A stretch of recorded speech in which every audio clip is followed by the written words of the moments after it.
Shalom అందరికీ మన ప్రభు అయినటువంటి యేసుక్రీస్తు వారి యొక్క శక్తిగల నామములో కృపా సింహాసనం దగ్గరికి ప్రేమతో ఆహ్వానిస్తూ ఉన్నాను. నేటి అంశము అపోస్తలుల అభిషేకము. Today's topic from the throne of grace, apostolic anointing. నేటి వాగ్దానము యోహాను సువార్త 15:16. Today's promise is found in the book of John the Gospel, chapter 15, verse 16. యోహాను సువార్త 15వ అధ్యాయం 16వ వచనం. మీరు నన్ను ఏర్పరచుకొనలేదు, మీరు నా పేరట తండ్రిని ఏమి అడుగుదురో అది ఆయన మీకు అనుగ్రహించినట్లు మీరు వెళ్ళి ఫలించుటకును మీ ఫలము నిలిచియుటకును నేను మిమ్మల్ని ఏర్పరచుకొని నియమించితిని. ఆమేన్.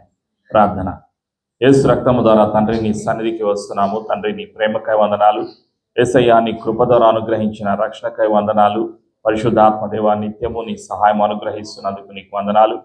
ఇంతవరకు ఆరాధన చేయడానికి సహాయము దయచేసినందుకు నీకు వందనాలు. ఈరోజు నీవు మా కొరకు సిద్ధపరిచిన పరిశుద్ధమైనటువంటి వాక్కును, సత్యము, జీవము గలైన వాక్యాన్ని వినటానికి వినగలిగేటువంటి చెవులను, గ్రహించేటువంటి మనస్సును, వాక్యమునకు విధేయతలు చూపించేటువంటి జీవితాన్ని పరిశుద్ధాత్మ మీరు మాకు అనుగ్రహిస్తున్నందుకు వందనాలు. ప్రతి ఆటంకాన్ని, బంధకాన్ని, చీకటి అధికారాన్ని స్థలం నుండి మా జీవితాల నుండి భారతలతో బయట అందిస్తున్నాము. యేసు రక్తంలో ఈ స్థలాన్ని మా జీవితాలను ముద్రిస్తూ యేసు ప్రభుని ఒప్పుకొనొచ్చు. నేటి వాగ్దానపు ఆశీర్వాదము కొరకు యేసు ప్రభు నామంలో సిద్ధపడుచున్నాము తండ్రి. ఆమేన్. ప్రియమైనటువంటి సంఘమా, ఈరోజు పరిశుద్ధాత్ముడు గుర్తు చేస్తున్నటువంటి సత్యం అపోస్తలుల అభిషేకము. ప్రభు అయినటువంటి యేసుక్రీస్తు వారు తెలియచేస్తున్నారు. ఈ లోకములో యేసు ప్రభుల వారు నివసించినటువంటి కాలములో యేసు ప్రభుల వారు 12 మంది శిష్యులను ఎన్నుకున్నారు. వాళ్ళు మత్తయి సువార్తలో మనం చూస్తాం వాళ్ళని. వాళ్ళు చేపలు పట్టేటువంటి జాలరులుగా ఈ లోకములో నివసించినటువంటి సమయంలో యేసు ప్రభుల వారు వారి దగ్గరకు వెళ్ళారు. మత్తయి సువార్త 4వ అధ్యాయంలో 19-20 వచనాల్లో మనం ఆ సత్యాన్ని చూస్తాం. The book of Matthew, the gospel of Matthew, chapter 4, verses 19-21. అక్కడ రాయబడినటువంటి సత్యం, ఆయన నా వెంబడి రండి, నేను మిమ్మల్ని మనుషులను పట్టు జాలనుగా చేతులని వారితో చెప్పాను. వెంటనే వారు తమ వలలు విడిచిపెట్టి ఆయనను వెంబడించిరి. అపోస్తలులు 12 మంది కూడా చేపలు పట్టేవాళ్ళు. ప్రియమైనటువంటి సంఘమా, ఒక్క లూకా తప్ప మిగతా వాళ్ళందరూ కూడా చేపలు పట్టేటువంటి వాళ్ళు. వీళ్ళందరూ కూడా జాలరులు, వీళ్ళు విద్య లేనటువంటి వారు, పామరులు. వీళ్ళంతా కూడా సముద్రములో చేపలు పట్టుకుంటున్నారు. వాళ్ళు గలిలియ సముద్ర తీరాన వాళ్ళు సముద్రంలో చేపలు పట్టుకుంటూ ఉన్నప్పుడు యేసు ప్రభుల వారు ఆ ప్రాంతానికి వెళ్ళాయి. వారిని పిలిచారు. నా వెంబడి రండి, నేను మిమ్మల్ని మనుషులను పట్టే జాలలుగా చేస్తానని యేసు ప్రభుల వారు పిలిచిన వెంటనే వాళ్ళు తమ వలలు విడిచిపెట్టి యేసయ్యను వెంబడించారు.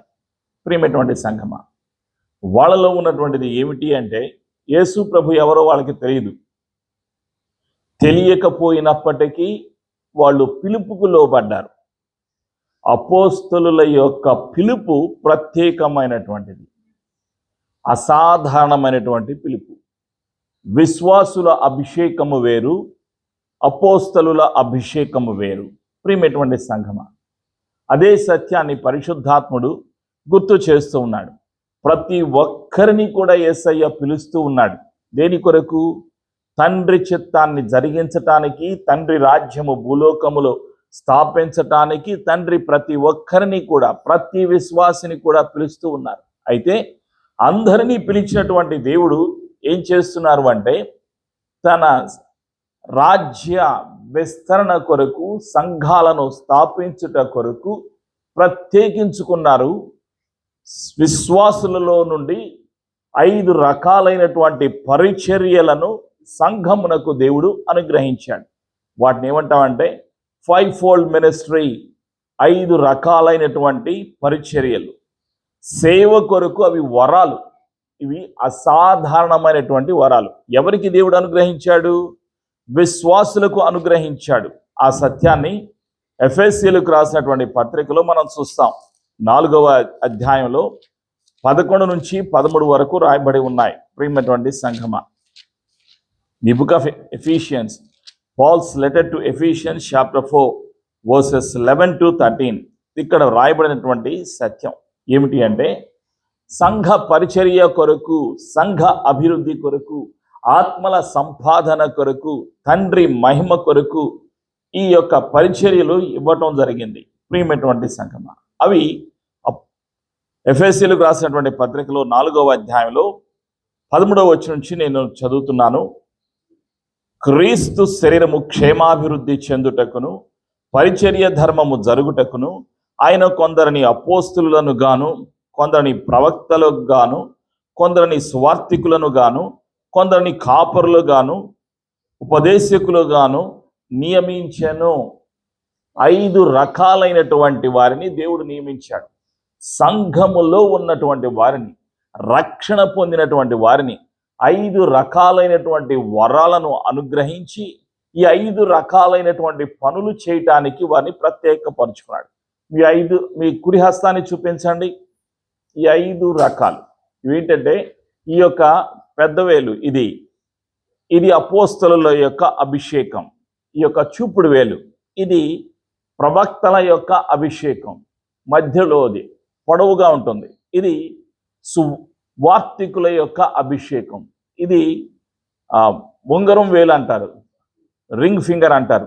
వివాహాల్లో రింగు తొలగిస్తారు కాబట్టి ఇది కాపర్ల అభిషేకం. ఈ చిటికిన వేలు ఇది అన్నిటికన్నా చిన్నదిగా ఉంటుంది. ఇది ఉపదేశకులు, టీచర్ల యొక్క అభిషేకము. ఉపదేశకులు అంటే టీచర్లు. ఈ అభిషేకాన్ని అనుగ్రహించి ఈ 5 రకాలైనటువంటి పరిచర్యలను సంఘములో ఉన్న విశ్వాసులను ఎన్నుకొని ఏర్పాటు చేసుకొని పిలిచి అభిషేకించి 5 రకాలైనటువంటి అభిషేకాలను, వరాలను తండ్రి అనుగ్రహించాడు. ఎవరిస్తారు ఈ 5 రకాలైనటువంటి వరాలు, పిలుపులు అంటే ప్రభు అయినటువంటి యేసుక్రీస్తు వారు. ప్రియమైనటువంటి సంఘమా, దేని కొరకు ఇవి ఇవ్వబడ్డాయని ఆలోచన చేస్తే, సంఘ క్షేమము కొరకు. సంఘము ఎవరిది? యేసు ప్రభుల వారిది. యేసు ప్రభుల వారు తన స్వరక్తాన్ని ఇచ్చి కొన్నటువంటిది సంఘము. సంఘానికి శిరస్సు ప్రభు అయినటువంటి యేసుక్రీస్తు వారు. సంఘ అభివృద్ధి కొరకు, సంఘ విస్తరణ కొరకు, సంఘ క్షేమము కొరకు, తండ్రిని మహిమపరచుట కొరకు, భూలోకములో సార్వత్రిక సంఘము విస్తరించుట కొరకు, సంఘము యేసయ్య రూపములో మార్చివేయబడుట కొరకు, తండ్రి చిత్తము జరిగించుట కొరకు ఈ యొక్క 5 రకాలైనటువంటి పరిచర్యలు, వరాలు, అభిషేకము తండ్రి అనుగ్రహించాడు. ప్రియమైనటువంటి సంఘమా, విశ్వాసులు కోరుకునటనే అధికారము లేదు. నాకు ఈ వరము కావాలి అని, నాకు ఇది కావాలి అని కోరుకునేటువంటి అధికారం లేదు. అపోస్తలుల అధికారము కావాలి, అభిషేకము కావాలి, నాకు ఇవ్వు అని కోరుకునే అధికారము లేదు. ప్రవక్తల అభిషేకము నాకు కావాలి, నాకు ఆ పిలుపు కావాలి అని కోరుకునే అవకాశము లేదు. సువార్తికుల వరము కావాలి, అభిషేకము కావాలి అని కోరుకునేటువంటి అవకాశము లేదు. కాపరిని అవుతాను, నేను ఒక కాపరిని అవ్వాలనుకుంటున్నాను అనేటువంటి అభిషేకము నాకు కావాలి, ఆ పిలుపు కావాలి అని కోరుకునేటువంటి అవకాశం లేదు. నేను ఒక టీచర్ని కావాలి, ఉపదేశకుడిని కావాలి, ఉపదేశకురాల్ని కావాలి అనేటువంటి యొక్క పిలుపు, అభిషేకము నాకు కావాలి అని కోరుకునేటువంటి అవకాశము విశ్వాసులకు లేదు. అయితే తండ్రి తన చిత్త ప్రకారంగా యేసయ్య తన ప్రణాళిక చొప్పున ప్రతి ఒక్కరికి కూడా ఈ యొక్క 5 రకాలలో ఉన్నటువంటి ఏదో ఒక వరం వాళ్ళకి ఇవ్వబడి ఉంది. నీలో ఉన్నది ఏమిటి అన్నది నీవు గుర్తించటానికే పరిశుద్ధాత్ముడు సహాయం దయచేస్తాడు. అందరూ అన్ని పనులు చేయకూడదు, కానీ అందరూ కూడా సువార్తను ప్రకటించాలి. సువార్తను ప్రకటించవలసినటువంటి బాధ్యత, అంటే సువార్తికుడి యొక్క అభిషేకం అందరికీ ఇవ్వబడి ఉంది.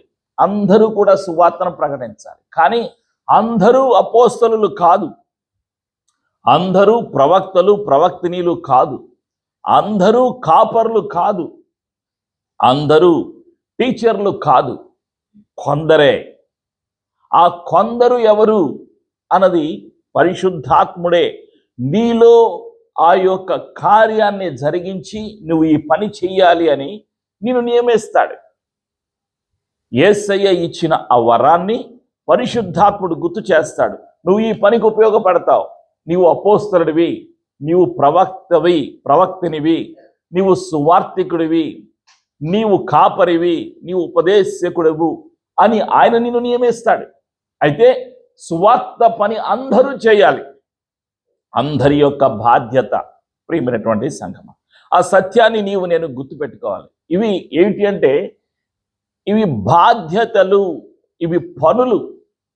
అసాధారణమైనటువంటి పనులు చేయటానికి సాధారణమైనటువంటి విశ్వాసులను ఎన్నుకొని ఏర్పాటు చేస్తున్నాడు. అదే సత్యం.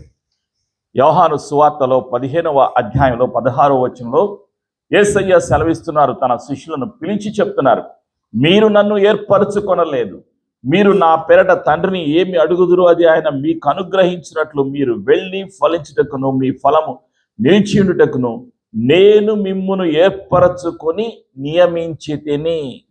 You did not call me, you did not choose me, but I have chosen you. I have anointed you, appointed you and established you అని అంటున్నాడు. నేను ఏర్పరచుకున్నాను, నేను నియమించాను అంటున్నాడు. ప్రియమైనటువంటి సంఘమా, దేవుని కొరకు, తండ్రి రాజ్యము కొరకు నియమిస్తున్నారు ఈ 5 రకాలైనటువంటి పరిచర్యలను.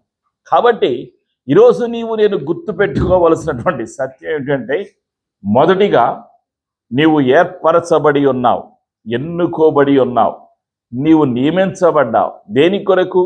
తండ్రి పని చేయటానికి, సువార్తను ప్రకటించుట కొరకు, తండ్రిని మహిమపరచుట కొరకు నీవు ఏర్పాటు చేయబడి ఉన్నావు, నియమించబడి ఉన్నావు అన్న సత్యాన్ని నీవు జ్ఞాపకం చేసుకోవాలి. రెండవది, నీ పిలుపులో నీవు ప్రత్యేకించబడిన ఆ అభిషేకములో నేను వెళ్ళటానికి నాకు సహాయము దయచేయి అని నీవు అడగాలి. నీవు నన్ను పిలిచావని నేను నమ్ముతున్నాను, నీవు నన్ను సువార్త పని కొరకు పిలిచావని నేను నమ్ముతున్నాను. అయితే అందులో నేను ఏ పనిలో అభివృద్ధి పొందాలో, బలమైన సాధనముగా నేను వాడబడాలో నాకు సహాయము దయచేయి అని అడగాలి. అడగవలసినటువంటి బాధ్యత ఏమిటి అంటే, నా పిలుపులోని అభిషేకములో నేను ఏ విధంగా వృద్ధి చెందాలి, అభివృద్ధి చెందాలి అని నేను అడగాలి. అందరూ ఆరాధన చేయాలి, అందరూ సువార్తను ప్రకటించాలి, అందరూ కృతజ్ఞతాస్తుతులు చెల్లించాలి. అయితే ఈ యొక్క 5 రకాలైనటువంటి పరిచర్యలను ప్రత్యేకంగా దేవుడు అనుగ్రహిస్తున్నాడు. ప్రియమైనటువంటి సంఘమా, ఇవి పిలుపులు నీవు నేను గుర్తు పెట్టుకోవాలి. యేసయ్య పిలిచాడు, 12 మంది శిష్యులను పిలిచాడు. పిలిచి వాళ్ళకి దేవుడు అప్పగించినటువంటి బాధ్యత, యేసయ్య అప్పగించినటువంటి బాధ్యత ఏమిటి అంటే, మత్తయి సువార్త 10వ అధ్యాయంలో మనం చూస్తున్నాం. ఆయన తన 12 మంది శిష్యులను పిలిచి, the book of Matthew, gospel of Matthew chapter 10 verse 1.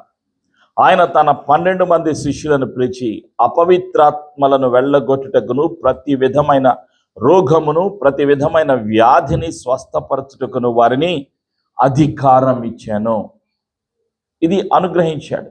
వాళ్ళందరి యొక్క పేర్లు 2, 3, 4 వచనాల్లో మనకి రాయబడి ఉన్నాయి. ఇంకా యేసయ్య పునరుత్థానుడు అయిన తర్వాత వాళ్ళను పిలిచి వాళ్ళకి అప్పగించిన మరొక బాధ్యత ఏమిటి అంటే, ఈ యొక్క అపోస్తలులకు మత్తయి సువార్తలో 28వ అధ్యాయంలో యేసు ప్రభువు వారు ఇచ్చినటువంటి ఆఖరి ఆజ్ఞ, పిలువబడిన, ఎన్నుకోబడిన, ఏర్పాటు చేయబడినటువంటి అపోస్తలుల కొరకు యేసయ్య ఇచ్చినటువంటి ఆజ్ఞ. Gospel of Matthew chapter 28 verses 18 onwards. యేసు వారి యొద్దకు వచ్చి, పరలోకమందును భూమి మీదను నాకు సర్వాధికారం ఇయ్యబడి ఉన్నది కాబట్టి మీరు వెళ్ళి సమస్త జనులను శిష్యులుగా చేయుడి, తండ్రి యొక్కయు, కుమారుని యొక్కయు, పరిశుద్ధాత్మ యొక్కయు నామంలోనికి వారికి బాప్తిస్మం ఇచ్చు నేను మీకు ఏ ఏ సంగతులను ఆజ్ఞాపించుతున్న వాటన్నిటినీ గైకొనవలనని వారికి బోధించండి. ఇదిగో నేను యుగ సమాప్తి వరకు సదాకాలము మీతో కూడా ఉన్నానని వారితో చెప్పాను. వాళ్ళు వెళ్ళాలి. ఎక్కడికి వెళ్ళాలి?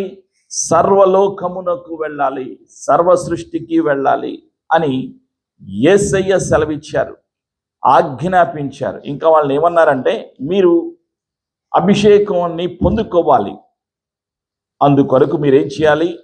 యెరూషలేము వెళ్ళండి, అక్కడ ఎదురు చూడండి అని సెలవిచ్చారు. ఆ సత్యాన్ని యేసు ప్రభువు వారు సెలవిస్తూ ఉన్నారు. యేసు ప్రభువు వారు పునరుత్థానుడు అయిన తర్వాత 40 దినాలు భూలోకములో నివసించారు. ఆ తర్వాత 50వ రోజున పెంతెకోస్తు పండుగ దినాన, పెంతెకోస్తు అంటే 50వ రోజు, ఆ రోజు పరిశుద్ధాత్ముడు 120 మంది విశ్వాసుల పైన, అపోస్తలుల పైన వచ్చి తన అభిషేకాన్ని కుమ్మరించాడు. మొదటిసారిగా అపోస్తల కార్యంలో మనం మొదటి అధ్యాయంలో చూస్తాం ఆ సత్యాన్ని. అక్కడ మొదటి అధ్యాయంలో అపోస్తల కార్యంలో the book of acts, the acts of apostles chapter 1 verse 8లో 8వ వచనంలో పరిశుద్ధాత్ముడు గుర్తు చేస్తున్నటువంటి సత్యం. అయినను పరిశుద్ధాత్మ మీ మీదకి వచ్చినప్పుడు మీరు శక్తి నొందెదరు గనుక మీరు యెరూషలేములోను యూదయ సమరయ దేశముల యందంతటను భూదిగంతముల వరకు నాకు సాక్షులయ్యుందురని వారితో చెప్పాను. ఈ శిష్యులు ఏం చేయాలి? భూమి అంతము వరకు, అన్ని ప్రాంతాలకు వరకు వెళ్ళాలి అంటే దేవుని యొక్క శక్తిని పొందాలి. ఎవరి శక్తిని? పరిశుద్ధాత్మలోని శక్తిని వాళ్ళు పొందాలి అని యేసయ్య సెలవిచ్చారు. కాబట్టి మీరు వెళ్ళాలి. ఎక్కడికి వెళ్ళాలి? యెరూషలేము వెళ్ళండి అని సెలవిచ్చారు. 4వ వచనం, ఆయన వారిని కలుసుకొని ఇలాగూ ఆజ్ఞాపించాను, మీరు యెరూషలేము నుండి వెళ్ళక నా వలన వినిన తండ్రి యొక్క వాగ్దానము కొరకు కనిపెట్టుడి. యోహాను నీళ్లతో బాప్తిజం ఇచ్చాను, కానీ కొద్ది దినములలోగా మీరు పరిశుద్ధాత్మలో బాప్తిజం పొందేదరని పరిశుద్ధాత్మలో మీరు బాప్తిజాన్ని పొందుకుంటారు అనే శిష్యులకు యేసయ్య పునరుత్థానుడు అయిన తర్వాత 40 దినాలు అయిన తర్వాత వారికి కనిపించి చెప్పారు. ప్రియమైనటువంటి సంఘమా, తను తాను సజీవునిగా కనపరుచుకున్నారు. 3వ వచనంలో మనం చూస్తాం, యేసయ్య 8 దినాలు భూలోకములో పునరుత్థానుడు అయిన తర్వాత నివసించారు. The book of acts chapter 1 verse 3, ఆయన శ్రమ పడిన తరువాత 40 దినముల వరకు వారికి అగపడుచుచు దేవుని రాజ్య విషయములను గూర్చి బోధించుచు అనేక ప్రమాణములను చూపి వారికి తన్ను తాను సజీవునిగా కనపరుచుకొనెను.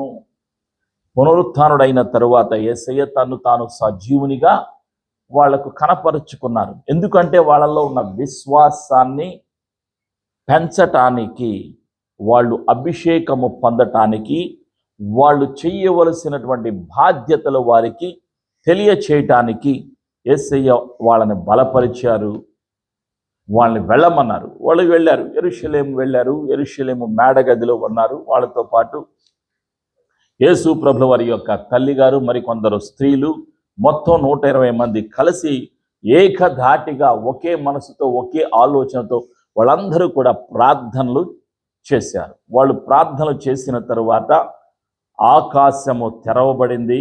ఆకాశము నుండి బలమైనటువంటి వీచేటువంటి ఒక గాలి వారి మీదకు వచ్చింది. వాళ్ళు అక్కడ 120 మంది ఉన్నారు.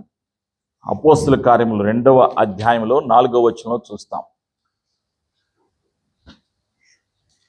2వ అధ్యాయంలో 2, 3 వచనాల్లో, అప్పుడు వేగముగా వీచు బలమైన గాలి వంటి ఒక ధ్వని ఆకాశము నుండి అకస్మాత్తుగా వారు కూర్చుండి ఉన్న ఇల్లంతయు నిండెను. మరియు అగ్ని జ్వాలల వంటి నాలుకలు విభాగింపబడినట్లుగా వారికి కనబడి వారిలో ఒక్కొక్కరిని మీద వ్రాలగా వారు అందరూ పరిశుద్ధాత్మతో నిండిన వారై ఆ ఆత్మ వారికి వాక్ శక్తి అనుగ్రహించిన కొలది అన్ని భాషలతో మాట్లాడసాగిరి.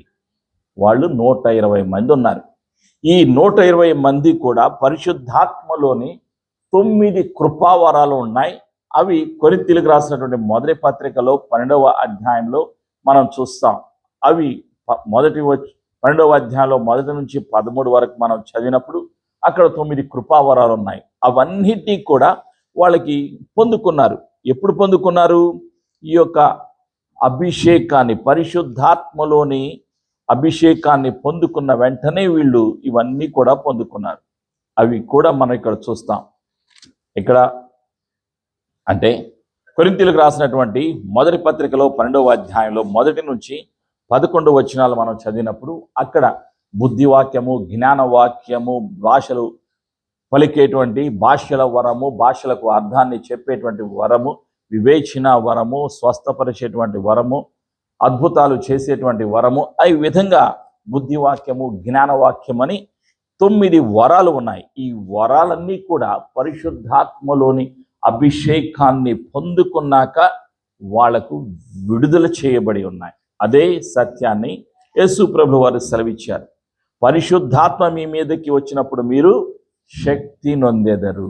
అసాధారణమైనటువంటి శక్తి, ప్రవచించేటువంటి శక్తి, ప్రవచనాలకు అర్థము చెప్పేటువంటి శక్తి, వరము, డిజైనింగ్ స్పిరిట్, వివేచన వరము. ప్రియమైనటువంటి సంఘమ, ఈ విధంగా వరాలన్నీ కూడా కుమ్మరించబడతాయి, ఇచ్చారు. ఎవరిలో ఉన్నాయి ఈ వరాలన్నీ? పరిశుద్ధాత్మలో ఉన్నాయి. ఈ 9 వరాలు ఇవి దేని కొరకు? సంఘ పరిచర్య కొరకు, సంఘ క్షేమము కొరకు, సంఘ అభివృద్ధి కొరకు, ఆత్మల సంపాదన కొరకు ఇవ్వబడి ఉన్నాయి ఈ యొక్క 9 వరాలు. ఈ 5 రకాలైన పరిచర్యలు కూడా దేని కొరకు? సంఘాల స్థాపన కొరకు, సంఘాల అభివృద్ధి కొరకు, దేవుని యొక్క రాజ్యము స్థాపించుట కొరకు ఈ యొక్క 5 రకాలైన పరిచర్యలు ఇవ్వబడ్డాయి. ఇప్పుడు అపోస్తలుల యొక్క అభిషేకము. అపోస్తలుడు ఎవరు అంటే one who is cent out from the church. సంఘము నుండి, సంఘము ద్వారా బయటకు పంపబడినటువంటి వ్యక్తి. సంఘములో అభిషేకము పొంది, అపోస్తలుల అభిషేకము పొంది, సంఘము నుండి, సంఘము ద్వారా బయటకు పంపబడేటువంటి వ్యక్తి ఈ యొక్క అపోస్తలుడు. ప్రియమైనటువంటి సంఘమా, ఈ యొక్క అపోస్తలుడు ఏం చేస్తాడు అంటే, మొట్టమొదటిగా ఇతను చేసేటువంటి పని సువార్తను ప్రకటించి సంఘాలను స్థాపిస్తాడు. నూతన స్థలములో సంఘాలను స్థాపిస్తాడు. అపోస్తలులందరూ కూడా సంఘాలు స్థాపించారు. ప్రియమైనటువంటి సంఘమా, వాళ్ళందరూ కూడా వేరువేరు ప్రాంతాలకి, యెరూషలేము నుండి బయటకు వచ్చారు. యూదయ, సమరయ, యూదయ అన్ని ప్రాంతాలకు, ప్రపంచం అంతా కూడా, తూర్పు, పడమర, ఉత్తర, దక్షిణం అన్ని ప్రాంతాలకు వాళ్ళు వెళ్ళిపోయారు. వెళ్ళిపోయి సంఘాలను స్థాపించారు. అందరూ కూడా హతసాక్షులైపోయారు, ఒక్క యోహాను తప్ప. అతడే ప్రకటన గ్రంథాన్ని రాసినటువంటి యోహాను, యోహాను సువార్తను రాసినటువంటి యోహాను. ఆయన దీర్ఘాయుష్యు కలిగి సహజ మరణాన్ని అనుభవించారు. ఆయనకు అప్పగించబడినటువంటి బాధ్యత ఏమిటి అంటే, యేసయ్య అప్పగించారు ఒక బాధ్యత. సిలువలో మరణిస్తూ ఉన్న సమయంలో తన తల్లిని పిలిచి అక్కడ ఉన్నారు, అమ్మ నీవు భయపడవద్దు, అధైర్యంగా ఉండొద్దు, ఇదిగో ఈయనే నీ ప్రియకుమారుడు, ఈయన నీకు సహాయం చేస్తాడని బాధ్యత అప్పగించాడు. అప్పుడు యోహానుకి ముందుగానే చెప్పేశాడు. ఏమని చెప్పాడు? ఈ క్షణము నుండి తల్లి నువ్వే చూసుకోవాలి అని బాధ్యత అప్పగించాడు. ఎవరికి? యోహాను గారికి. యోహాను యేసు ప్రభువు వారి యొక్క తల్లి అయినటువంటి మరియా మరణించేంత వరకు తన యొక్క బాధ్యతను స్వీకరించాడు. ఆ తర్వాత తల్లిగారు దేవుని సన్నిధికి వెళ్ళిపోయింది, పరలోకి వెళ్ళిపోయింది. తను దీర్ఘాయుష్యు కలిగి జీవించాడు. ఆ విధంగా తను సేవ చేస్తూ ఉన్నాడు యోహాను. ఆ తర్వాత పద్మాసు అనేటువంటి ఒక ద్వీపం, అది టర్కీ దేశానికి దాదాపుగా 40 కిలోమీటర్ల దూరంలో ఒక ద్వీపము, ఒక ఐలాండ్. అందులో ఒక గుహలోకి బందీగా త్రోసివేయబడ్డాడు. కారణం ఏమిటి అంటే, సత్యమునకు సాక్షిగా సత్యాన్ని ప్రకటిస్తూ ఉన్నాడు, యేసు ప్రభువును ప్రకటిస్తూ ఉన్నాడు. అందువలన అతన్ని ఖైదీ చేసి ఒక చీకటి గదిలో, ఆ గుహలో త్రోసివేశారు. అక్కడ అంతా చీకటి, ఎవ్వరు లేరు. ఆ చీకటి గదిలో అపోస్తలుడైనటువంటి యోహానుకి యేసయ్య కనిపించి ఆసియాలోని 7 సంఘాలకు ఉత్తరాలు రాయమని తన స్వయాన చెప్పాడు. అవే ప్రకటన గ్రంథంలో ఉన్నటువంటి 7 సంఘాలు. ఆ 7 సంఘాలకు ఉత్తరాలు రాయమని యేసయ్య సెలవిచ్చారు. యేసయ్య ఏమని సెలవిచ్చారు? స్వయాన మాట్లాడారు. యేసయ్య కనిపించి ఎవరికి? అపోస్తలుడైనటువంటి యోహానుకు కనిపించారు. యోహాను ఎక్కడున్నాడు? చీకటి గదిలో గుహలో ఉన్నాడు. ఆ గుహలో ఉన్నాడు. అప్పుడు యేసయ్య కనిపించి చెప్తున్నారు. యోహాను రాసినటువంటి ప్రకటన గ్రంథంలో 1వ అధ్యాయంలో 18వ వచనంలో, the book of Revelation chapter 1 verse 18, నేను మొదటి వాడను కడపటి వాడను జీవించు వాడను మృతుడనైతిని గాని ఇదిగో యుగయుగములు సజీవుడనై ఉన్నాను, మరియు మరణము యొక్కయు పాతాళ లోకము యొక్కయు తాళపు చెవులు నా స్వాధీనములో ఉన్నవి అని యేసయ్య తన్ను తాను కనపరుచుకున్న తర్వాత ఇంకా ఏమని సెలవిస్తున్నాడు? 7 సంఘాలకు ఉత్తరాలు రాయని చెప్పాడు ఈ యొక్క యోహానికి. అప్పుడు యోహాను ఏం చేశాడు? సంఘాలకు ఉత్తరాలు రాశాడు. ఆ 7 సంఘాల గురించి ఈ యొక్క ప్రకటన గ్రంథంలో 2వ అధ్యాయంలో మనం చూస్తాం. ఇందులో వ్రాయబడినటువంటి సంఘాలు ఇవన్నీ కూడా 7 సంఘాలకు ఆయన ఉత్తరాలు రాశాడు. ఆ 7 సంఘాలలో ఆనాడు ఉన్నటువంటి పరిస్థితే ఈరోజు ప్రపంచం అంతా కూడా క్రైస్తవ సమాజంలో సంఘాలలో ఉన్నటువంటి పరిస్థితిని తెలియచేస్తూ ఉంటుంది. ప్రియమైనటువంటి సంఘం, ఆ విధంగా అపోస్తలులను యేసయ్య పిలిచి ఎన్నుకొని ఏర్పాటు చేసుకొని నియమించి అభిషేకించి వరాలు ఇచ్చి వారిని అంతము వరకు నడిపించడం జరిగింది. పరిశుద్ధాత్మ యొక్క అభిషేకము ద్వారా వాళ్ళు నడిపించబడ్డారు. ప్రియమైనటువంటి సంఘమా, ఈ యొక్క అపోస్తలుల్లో ఉన్నటువంటి గుణాలు ప్రత్యేకమైనవి. ఏమిటి అంటే ఆ గుణాలు వాళ్ళకు ఉన్నటువంటి యొక్క ధైర్యం అసాధారణమైనటువంటి ధైర్యం. మామూలుగా ఉండేటువంటి మనుషులకు ఉండేటువంటి ధైర్యం వేరు. అభిషేకము పొందుకున్నాక, ఈ యొక్క అపోస్తలుల అభిషేకాన్ని పొందుకున్నాక వీళ్ళు కలిగి ఉన్నటువంటి ధైర్యం అసాధారణమైనటువంటి ధైర్యం. అందుకే అపోస్తల కార్యంలో మనం చూస్తాం, మేడగదిలో వాళ్ళు అభిషేకాన్ని పొందుకున్నాక క్రిందకు దిగి వచ్చిన తరువాత వాళ్ళు ధైర్యముతో యేసు ప్రభును ప్రకటిస్తూ ఉన్నారు. అపోస్తల కార్యంలో 4వ అధ్యాయంలో మనం చూస్తున్నాం. 4వ అధ్యాయంలో 5వ వచనంలో, మరునాడు వారి అధికారులను పెద్దలను శాస్త్రులను యెరూషలేములో కూడుకొనిరి. ప్రధాన యాజకుడైన అన్నయ్య కయపయు యోహాను అలెగ్జాండరును ప్రధాన యాజకుని బంధువులందరూ వారితో కూడా ఉండిరి.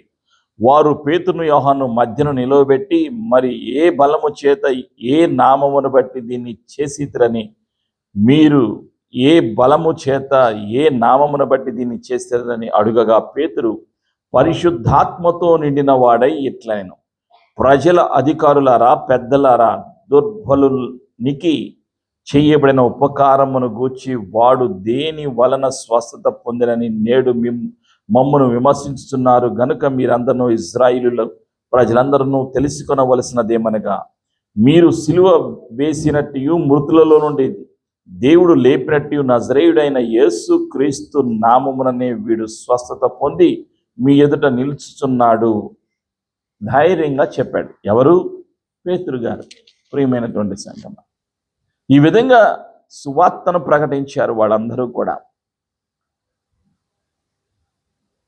మేడగదిలో అభిషేకం పొంది కిందకు వచ్చిన తర్వాత 2వ అధ్యాయంలో మనం చూస్తాం 14వ వచనంలో, అయితే పేతురు ఆ 11 కూడా లేచి నిలిచి బిగ్గరగా వారితో ఇట్లనెను, యోదయ మనుషులారా, యెరూషలేములో కాపురమున సమస్త జనులారా, ఇది మీకు తెలియగాక చెవియొగ్గి నా మాటలు వినుడి.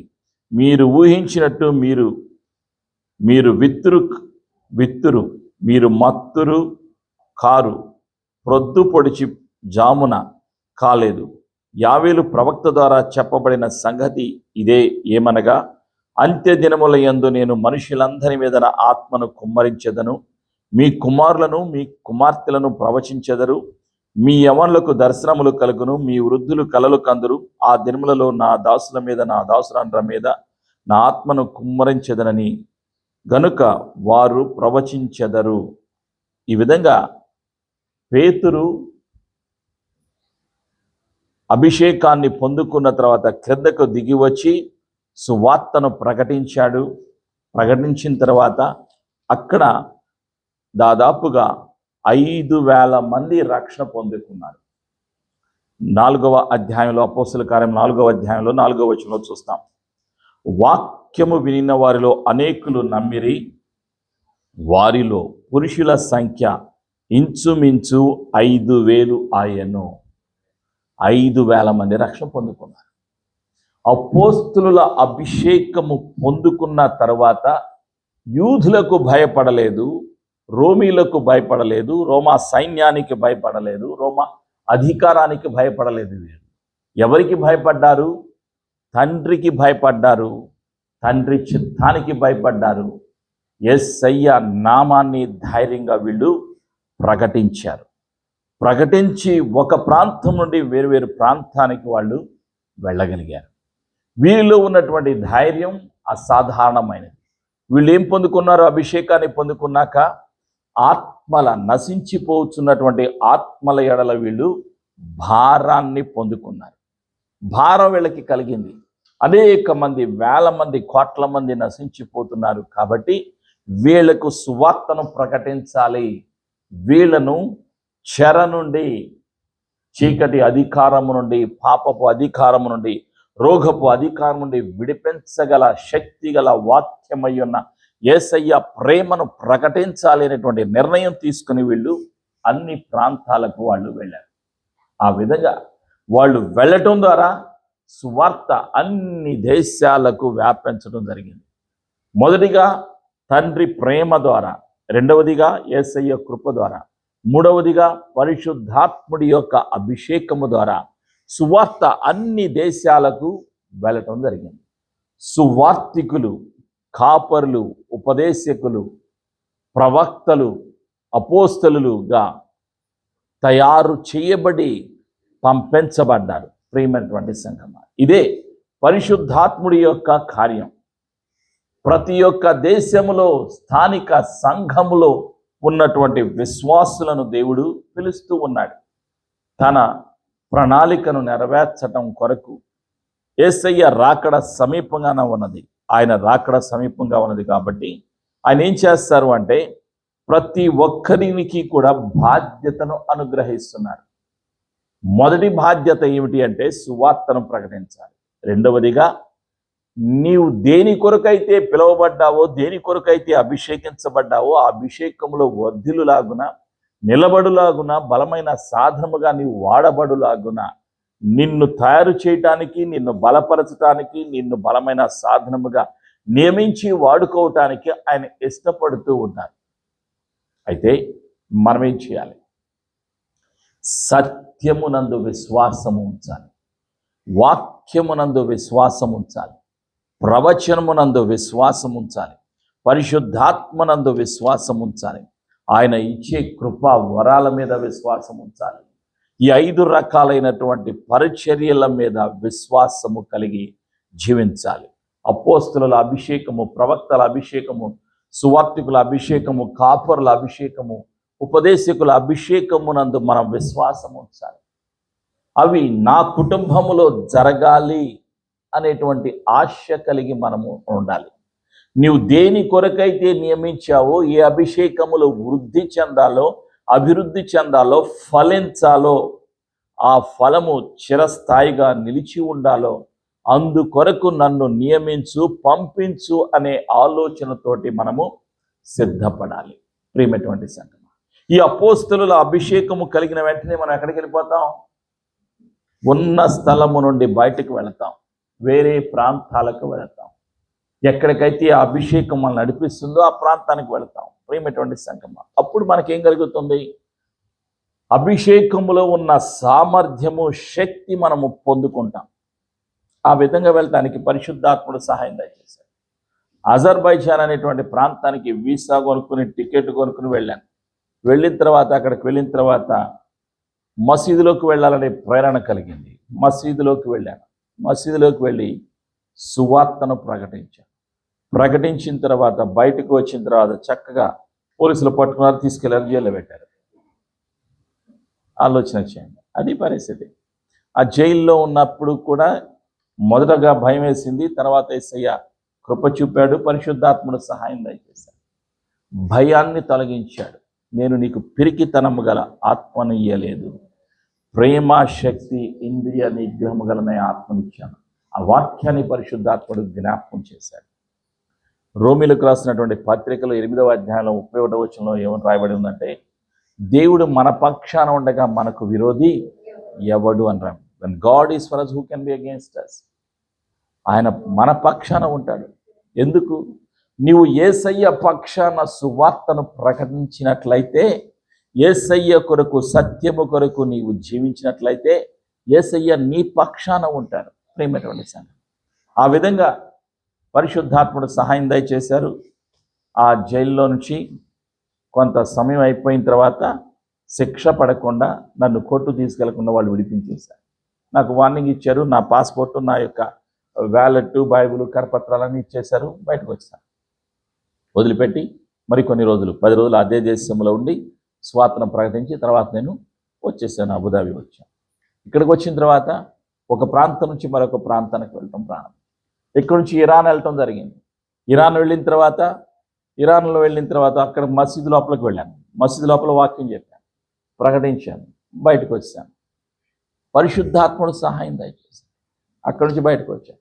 బయటకు వచ్చిన తర్వాత ఒక దేశం నుంచి మరొక దేశం వెళ్తూ ఉన్నాను. శ్రీలంక వెళ్ళాను. శ్రీలంకలో ఏం చేస్తున్నారంటే, అక్కడ బౌద్ధుల్ని, మతాధికారులను తయారు చేసేటువంటి వాళ్ళు, బుద్ధిస్టుని తయారు చేసేటువంటి ఒక దేవాలయం ఉంది. వాళ్ళ మధ్యలోకి వెళ్ళాను. ఆ హెడ్కి, అక్కడున్న వాళ్ళందరికీ సువార్తను ప్రకటించడం జరిగింది. తర్వాత అక్కడి నుంచి మళ్ళీ బయటకు రావడం. అక్కడి నుంచి వేరు వేరు ప్రాంతాలు, ఇండోనేషియా ప్రాంతం వెళ్ళాను. ఇండోనేషియా ప్రాంతం వెళ్ళింది ఎవరు తెలియదు. వీసా కొనుక్కున్నాను, టికెట్ కొనుక్కున్నాను, లోపలికి వెళ్ళాను, హోటల్లో ఉన్నాను. హోటల్ నుంచి వీధి తిరుగుతూ ఉన్నాను, సువార్త ప్రకటిస్తున్నాను. కొంతమంది కనిపించి వాళ్ళ ద్వారా వేరు వేరు ప్రాంతాలకు వెళ్ళాను. అనేక దీవులు వెళ్ళాను. దీవులు వెళ్ళి అక్కడ నుంచి ఇండోనేషియాలో చెరసాలలో ఉన్నటువంటి ఖైదీలకు సువార్తను ప్రకటించడానికి కూడా వేసే మార్గాలు తెరిచారు. ఈ విధంగా ఒక ప్రాంతం నుంచి మరొక ప్రాంతానికి వెళ్ళడానికి, సువార్తను ప్రకటించడానికి యేసయ్య మార్గాలు తెరిచారు. ఇలా ఆఫ్రికా వెళ్ళాం. ఆఫ్రికా వెళ్ళిన తర్వాత మొదటిగా 2003వ సంవత్సరంలో ఆఫ్రికాలో శిష్యులను తయారు చేసేటువంటి పిలుపు ఇచ్చారు. అపోస్తులు ఏం చేస్తారు? శిష్యులను తయారు చేస్తారు. అనేక మంది శిష్యులను తయారు చేస్తారు. ఇప్పటి వరకు సంస్థలో దాదాపుగా 16,000 మంది శిష్యులను తయారు చేయడానికి యేసయ్య కృప చూపారు. 16,000 మంది. 3,000 సంఘాలు మనతో ఉన్నాయి. ఇంకా అనేక సంఘాలు స్థాపించబడ్డాయి. అనేక మంది తయారు చేయబడ్డారు, స్థాపించారు. అనేక చెరసాలలోకి వెళ్ళడానికి మార్గాలు తెరవబడ్డాయి. మొదటిగా టాంజానియా వెళ్ళాం. టాంజానియా నుంచి కెన్యా వెళ్ళాం. కెన్యా వెళ్తే అక్కడ పాస్టర్ గారు ఉన్నారు. ఆయన క్యాథలిక్. ఆయనలో ఇంట్లో ఉన్నాం. ఆ ఇంట్లో దానికి వాటర్ లేదు, టాయిలెట్లు సరిగ్గా లేవు, కరెంట్ లేదు. అలాంటి ప్రాంతంలో ఉండి ఆయన భార్యకి సువార్తను ప్రకటించి పిలుపును, ఏం పని చేయాలో నిస్సహాయ స్థితిలో ఉన్నారు. 2 నెలలు ట్రైనింగ్ పొందుకున్నాడు జాన్ వవేరో. తర్వాత వెళ్ళిపోయాడు. కెన్యా వెళ్ళారు. ఏం చేయాలో తెలియని తోచని స్థితిలో ఉన్నాడు. వాళ్ళ యొక్క ఇల్లు కొండల లోపల లోయల్లో ఉంటాయి. ఆ ప్రాంతంలో ఉంటుంది. ఇతాంగా అనేటువంటి ప్రాంతంలో ఉన్నాను. 3 రోజులు ఉన్నాను. చెప్పాను ఎలా చేయాలి, ఎలా సంఘం స్థాపించాలని. ఒప్పుకున్నాడు. దర్శనాన్ని పొందుకున్నాడు, అభిషేకాన్ని పొందుకున్నాడు, ప్రారంభించాడు. 2004లో కెన్యాలో బైబిల్ పాఠశాల స్టార్ట్ చేయమని చెప్పాం. అన్ని బాధ్యతలు అప్పగించాం. క్యాథలిక్ రిట్రీట్ సెంటర్లో పాఠశాల ప్రారంభించాం. దాదాపుగా 150 మంది తయారయ్యారు. టాంజానియాలో 150 మంది తయారయ్యారు. అక్కడ బాప్తిజాలు ఇవ్వడం జరిగింది. ఇప్పుడు కెన్యా దేశంలో దాదాపుగా 20 సంఘాలకు పైగా ఉన్నాయి. ఆ ఒక్క వ్యక్తి ద్వారా అక్కడ 20 సంఘాలు స్థాపించారు. కెన్యా నుండి యుగాండా వెళ్ళాం. బస్సు తీసుకుని బస్సు ప్రయాణం చేసాం. ఒక రాత్రి అంతా ప్రయాణం చేసి యుగాండా వెళ్ళాం. యుగాండా వెళ్ళిన తర్వాత అక్కడ హోటల్లో ఉండి జాన్ రివేరో నేను కలిసి అక్కడ సువార్తను ప్రకటించిన తర్వాత అక్కడ యుగాండాలో యుగాండన్ యాంగ్లికన్ బిషప్కి బాప్తిజం ఇవ్వడానికి ఎస్ఐ సాయం చేశారు.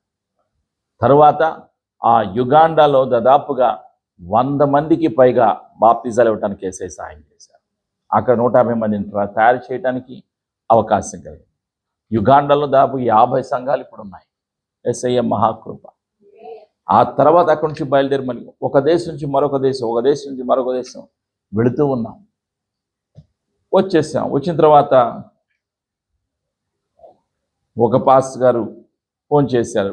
పాస్టర్ గారు, నేను గుర్తున్నానా అని ఫోన్ చేశాను. నాకు గుర్తులేదని చెప్పాను. ఎవరు అంటే నేను దానియేలు అని చెప్పాడు. గుర్తులేదు, నీ ఫోటో పంపించంటే ఈమెయిల్లో ఫోటో పంపాడు. గుర్తొచ్చా, ఎక్కడున్నామని అడిగాను. అంటే 7 సంవత్సరాలు జైల్లో ఉన్నానని చెప్పాడు. ఏం చేసామన్నా, ఆయన చేసేదే ఉంది. ఆయన చేసింది ఏంటంటే డ్రగ్స్ ఒక దేశం నుంచి మరొక దేశానికి సరఫరా చేసేవాడు. ఆయన ఒక స్మగ్లర్. ఆ విధంగా చేసేవాడు. పట్టుబడ్డాడు, జైల్లో ఉన్నాడు. 2 నెలలు ట్రైనింగ్ పొందాడు టాంజానియాలో మా దగ్గర.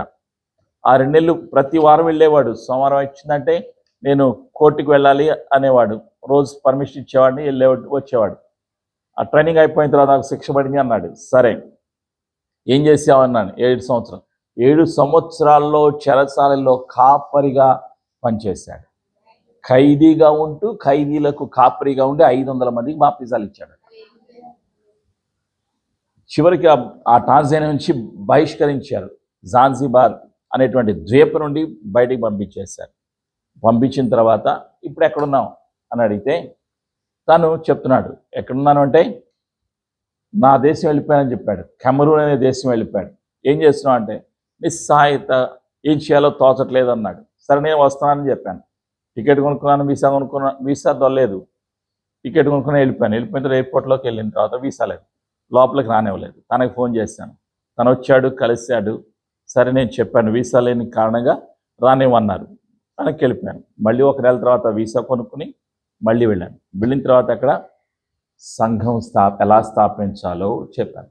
ఒక్క చిన్న రూమ్లో ఉన్నాడు, ఒక గదిలో ఉన్నాడు. ఇక్కడ ఇలా కాదు నువ్వు ఉండవలసింది, నువ్వు అపోస్తుల పిలుపును పొందుకున్నావు, అభిషేకాన్ని పొందుకున్నావు, నువ్వు ఇలా సంఘాన్ని స్థాపించాలి, నీ పిలుపు ఇలా ఉంది. కాబట్టి ఇక్కడ ఉన్నటువంటి చెరసాలలు ఉన్నాయి కదా చాలా, ఒక్కొక్క చెరసాలకు వెళ్ళి అనుమతి తీసుకుని లోపలికి వెళ్ళి సువార్తను ప్రకటించు అని చెప్పాను. అలా చేయటం ప్రారంభించాను. తర్వాత ఇక్కడ నుంచి దూరంలో అడవులు ఉన్నాయి కదా, అడవుల్లోకి వెళ్ళమని చెప్పాను. అడవుల్లోకి వెళ్ళాడు. అక్కడ పిగ్మీస్ అని ఉంటారు, అంటే మరుగుజులు. 3 అడుగులు 4 అడుగులే ఉంటారు. వాళ్ళంతా అడవుల్లో ఉంటారు, బట్టలు లేకుండా జీవిస్తారు, అడవుల్లో ఉంటారు.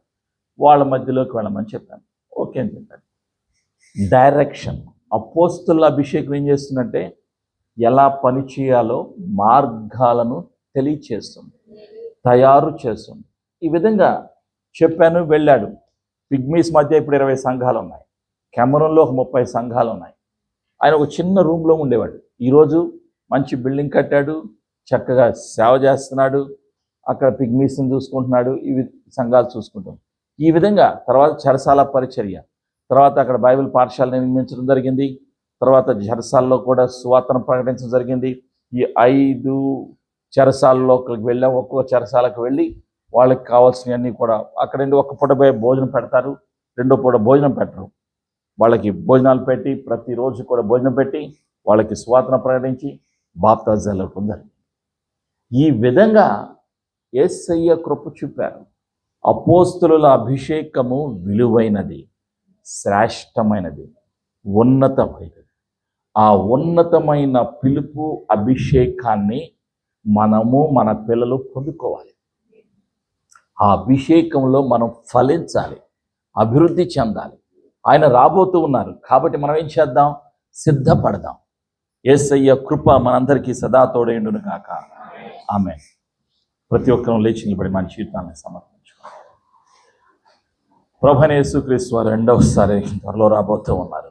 ఆయన రాబోయే ముందుగా సంఘాలు స్థాపించబడాలి, సువార్త ప్రకటించబడాలి, దేవుని యొక్క రాజ్యము కట్టబడాలి.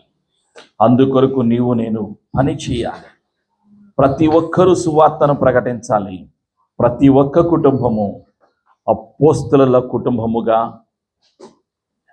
ప్రవక్తల కుటుంబముగా, సువార్తికుల కుటుంబముగా, కాపరుల కుటుంబముగా, ఉపదేశకుల కుటుంబముగా, ప్రత్యేకించబడిన పిలుపు కలిగి, దేవుని హృదయము కలిగి, క్రీస్తు యేసు మనస్సు కలిగి యేసయ్య పని చేయాలి అనేటువంటి ఒక తీర్మానం చేసుకున్నాం. పరిశుద్ధాత్ముడా, నీవే మా సహాయము, నీవే మా ఆధారము. యేసయ్య, నీవు ఈ లోకములో నివసించినటువంటి సమయంలో జాలర్లను ఎన్నుకున్నావు, ఏర్పాటు చేసుకున్నావు, నియమించావు, అభిషేకించావు.